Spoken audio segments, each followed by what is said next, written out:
In the small Italian town of Verona, two powerful families, the Montagues and the Capulets, have been in a long-standing feud. The feud is so deep that it has become a part of everyday life in Verona. However, their hatred does not prevent Romeo, a young Montague, from falling in love with Juliet, the beautiful daughter of the Capulets, at a masquerade ball hosted by the Capulets.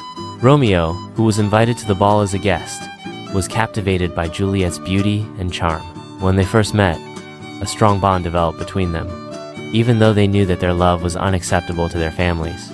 Juliet, who was young and innocent, felt the same strong bond with Romeo and decided to follow her heart, regardless of the consequences.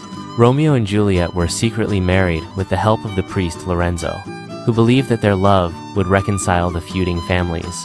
The priest was a wise and benevolent man who believed in the power of love to change the world. However, their happiness did not last long.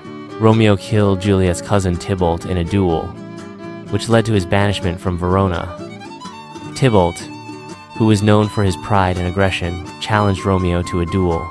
Romeo, who was forced to defend himself, did not want to kill Tybalt, but was forced to do so to save his own life. After Tybalt's death, Romeo was forced to leave Verona and go to the neighboring city of Mantua, where he would wait for the situation to calm down. Meanwhile, Juliet was left alone in Verona, facing pressure from her family to marry another man. Her parents had arranged for her to be married to the wealthy and influential Mr. Paris, who was willing to marry Juliet because of her beauty and noble birth. Juliet was in a great dilemma, as she did not want to betray Romeo, but she also knew that she could not refuse her parents' will without serious consequences. At this point, Juliet decided to seek help from the priest Lorenzo, who was the only one who knew about her secret marriage to Romeo. The priest was in a great dilemma because he wanted to help Juliet, but he was also aware that his actions could have serious consequences for everyone involved. In the end, he decided to help Juliet, believing that their love was strong enough to change the fate of the family and the city. After Romeo was banished from Verona, Juliet was left alone in the city, facing pressure from her family to marry Mr. Paris. Her parents were determined that Juliet accept the marriage, as they believed that it would improve their social status and security.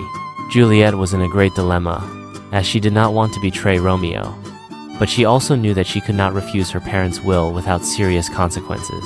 At this point, Juliet decided to seek help from the priest Lorenzo, who was the only one who knew about her secret marriage to Romeo. The priest was in a great dilemma, as he wanted to help Juliet, but he was also aware that his actions could have serious consequences for everyone involved. In the end, he decided to help Juliet, believing that their love was strong enough to change the fate of the family and the city. The priest devised a plan for Juliet to take a potion that would render her unconscious and appear dead. Juliet would be placed in a tomb, and the priest would inform Romeo of the plan, so that Romeo could come and get Juliet and escape Verona together. Juliet agreed to the plan, although she was terrified of the possible consequences.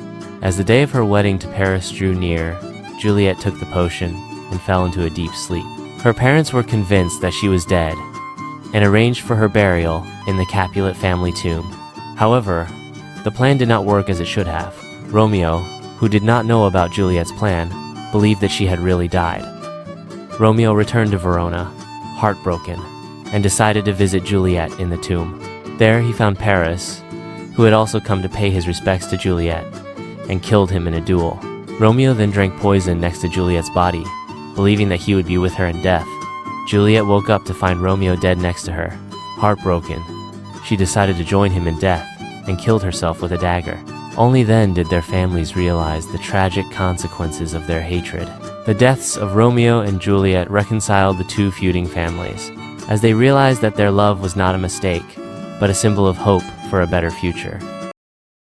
After Romeo drinks poison near Juliet's body, thinking that she is really dead, Juliet wakes up to find Romeo dead next to her. Heartbroken, she decides to join him in death, and takes his dagger to kill herself.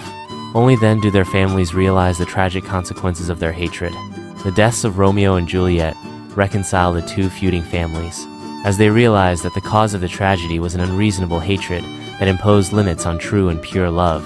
The Duke of Verona, who witnessed the tragedy, decides to punish all those who contributed to the tragedy, including the priest Lorenzo, who had good intentions but failed to prevent the disaster. After the tragedy, the Montagues and Capulets reconcile over the graves of their children. They realize that their hatred was not worth the price they paid. Their tragic love has become a legend, reminding them of the importance of reconciliation and love above all else. Romeo and Juliet have become a symbol of forbidden love, but also a powerful example of how love can change the world, even in death. Welcome to the end of this tragic yet inspiring story. I hope you have emotionally connected with Romeo and Juliet and understood the importance of love and reconciliation. If you like this content, please share it with your friends and family. Subscribe to our channel for more interesting stories, and don't forget to leave a like and a comment so we know what you like. Thank you for being here, and I hope you will come back for another emotional journey into the world of stories.